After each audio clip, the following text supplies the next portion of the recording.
to play Niagara is special just because that is a place that I really grew up in coaching and in life, quite frankly. We got married while I was there. We had our first child up there. Johnny Munns, the trainer, is still there, so we get to see him. Todd Cowan, the radio guy, who I think Ed dubbed him the voice. I think Ed was the one that dubbed him that. To see those guys is a special thing, and you know, this journey takes you a lot of different places. And you know, when I went up to work for Joe Mahalik, Niagara Falls seemed like it was 3 worlds away, and little did I know that going there would bring some of the best memories, deepest relationships, friendships.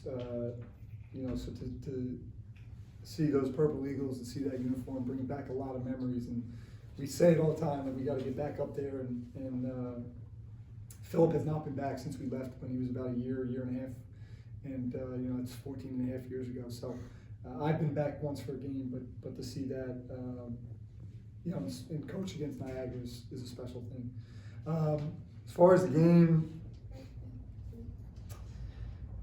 I guess a little bit like Sanford, you know, we were just like a step slow in the first half on the defensive end. Obviously made a ton of threes.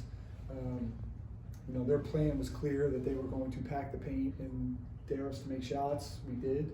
You know, and we got the right ones and got good rhythm ones, and because of that, we shot at a pretty good percentage. And you know, that helped carry us through the first half, and then second half, the defensive energy and effort was a little bit better. We were, you know, we kind of gone backwards a little bit in the first half. Like we had some of those slip ups with our coverages and you know, different things in the first half that we haven't seen for at least a month.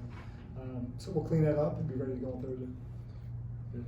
Coach, I want to ask about Tyra Ward starting the season kind of hot now. I like it. You guys mixed up the mojo. We lose the other night, so you scrapped all the you know, Dapper Dan stuff. Like it. But Tyrell starting the season kind of hot, now playing sparing minutes the last couple of games, only about 90 seconds tonight. What's kind of been going on with him, as much as you can say? No, I mean, it's just, you know, unfortunately when you're on a good team, when other guys are finding ways to be productive, it's hard. You know, we're trying to give him that run, but then you get into a game like this and you're like, all right, well, this group is good together, so they get an extended run. This guy plays well in the first half, so he gets the run in the second half. So, you know, it's just that. He's got to stay ready. Him and I talked about it yesterday. Like it's not about going in and making a shot. It's about going in and providing the right energy.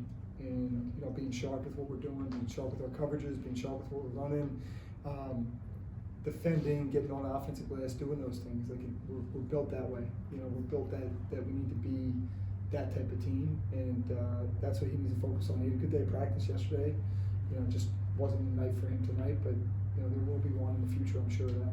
And then talking about energy, when Jordan Tillery gets in, what does he bring to the floor?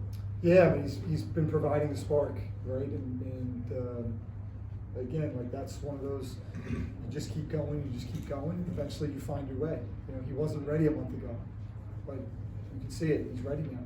And you know, continues to provide a boost when we put him in there. You know, an energy boost, an activity boost, whatever it is, you know, things happen with him on the floor, and we need that.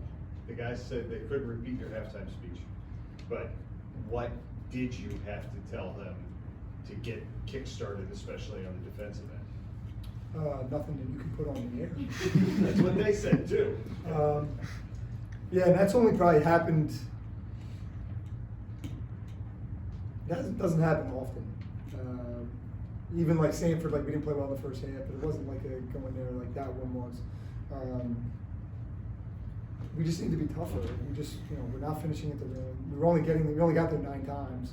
We actually got there more because we got fouled a couple times, but we only get there 9 times. We're 3 for 9 on twos. It's a team that doesn't block your shot. We're 1 for 7 from the foul line. And then we're like defensive coverages, like we're giving up the back cover on the baseline out of bounds. And I don't even know how much more we could have talked about. Like we're not giving this up late in the clock, 3 seconds on the shot clock. Like, you know, things like that. Like our coverages, our communication. Like you know, our connection with each other, like, it's got to be there all the time, and it wasn't. And you know, we'll learn from it and get better from it. But yeah, there's nothing. Quite honestly, I kind of black out too. I don't even. It's not friendly. I can say that. But how do you take tonight's lesson into a game Thursday that on paper could potentially be a similar type matchup? Yeah, I mean, you know, there's part of this where through the course of the season, right? Like, you're going to have different coaches say different things. Some say 10%, some will say 5%, or it's 5% where you just play way better than you really are. 5% where you play worse than you really are. Again, some might say 10%, so it's somewhere those 3, 4, 5, you know, games where you don't really have it. This kind of felt like one of them to me, just for whatever reason. Now, we shot the ball really well, but everything else was kind of like in mud. But yeah, we got to find it. We got to find that spark, find that energy. Like you said, I mean, it's, you know, this time of year, there's you see it throughout college basketball. And we just had one in the league the other night, the same night we lost to New Mexico, where you go like, how did that happen? How did that team beat that team? Like, there's no way that should have happened. And it's because you get to this time of year, and it's almost like the dog days of December, right? Like, it just kind of like dips a little bit. Like, you come off the MTE, you know, you get the fast start. You get into November, and the games are coming, boom, boom, boom, boom, boom. Get into the MTE, and it's big games, and then all of a sudden it's like this dip. Like, and these guys have exams going on. Like, we're playing through exams. A lot of teams take that 10, 11 days off. We're playing through exams, and that factors too. Like, they're college kids that are trying to finish projects and studying and taking exams this morning, and then trying to play a game. Like, it all factors. But you know, luckily that'll be over here shortly. I think it's Michael Bell with those 15 points career high, 4 threes from him, and then Nicholas with a double-double. I'm just curious what you saw from both of them tonight. Yeah, I mean, you know, their energy was right from the start. You know, Nick obviously starting the game, and then Mike when he went in there.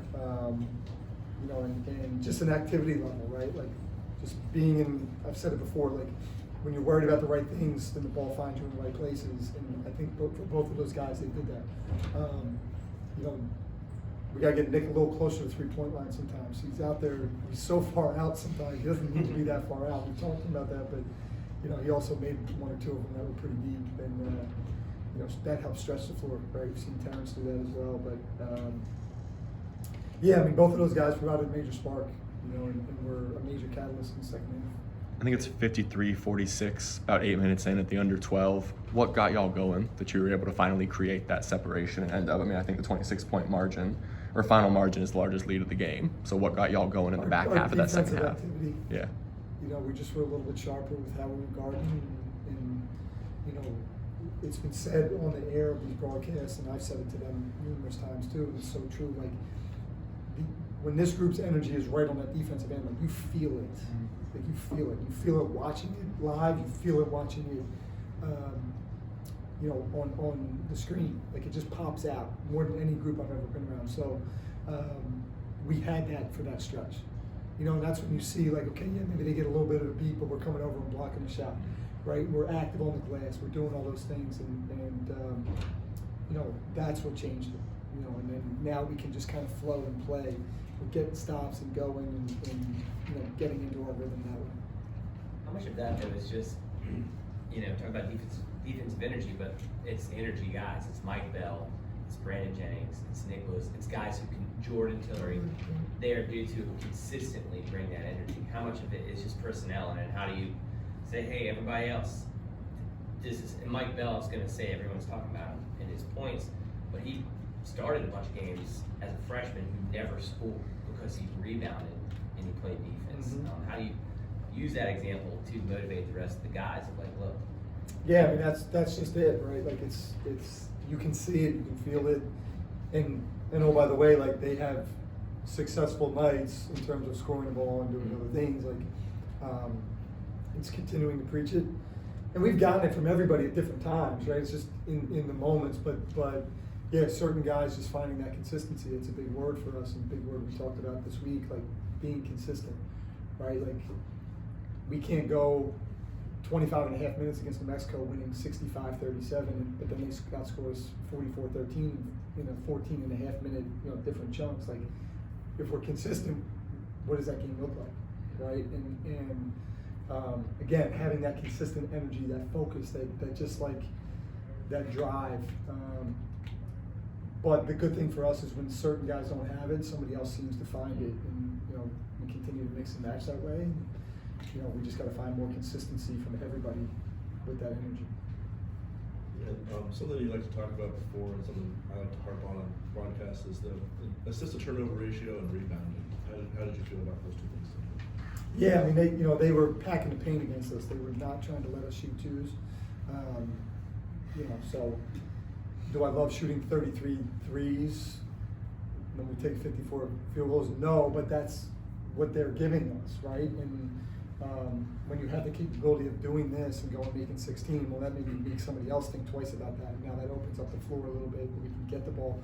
We were trying to get the ball inside the Lazar, but every time he's down there, there's gravity, which is good. But that's why you got to have weapons on the floor, right? And now, okay, if you're going to guard us that way, then Nick Lewis is going to be open for three. If you're going to guard us that way, then so and so is going to be open for this. So, I thought we made the right plays. Like, we drove it and they collapsed. We made the right kicks. We made the extra passes, and got the right shots. And when you move the ball like that, regardless of what you're taking, twos or threes, you usually shoot a pretty high percentage. Rebounding, gave them too many offensive rebounds. There were a couple of those flurries in there that they got, so that kind of bumped the stats up. But again, if you're going to hold a team to 35%, there's going to be some rebounding opportunities for them. And I would have liked to see us get more on the offensive plays. I thought that was one area where we'd really be able to take advantage of them, and we got a little stagnant with that. Coach, Nick Lewis, Jordan Tillery, two freshmen that are making their marks in their unique ways on the team. Can you talk about what's impressed you out there as they're progressing and what they mean to the team? Well, I just said this on the radio about Nick, and I said about Jordan too. Like, sometimes there's freshmen that play well, and you're like, all right, that's like as good as they're going to be, right? Like, they'll be good players for the career, but like, there's not, both of those guys, like, all you see is like room to grow. As good as they both have been, there's so much room for improvement with them. And what's the beauty of them is it's coupled with they're so willing to learn and so anxious to learn. And we continue to see them take those jumps, right? They go out there again. I don't look on the floor and go like, oh, that guy's a freshman. Like, I don't look at it that way. They're basketball players. They're here for a reason. And they got to go play that way.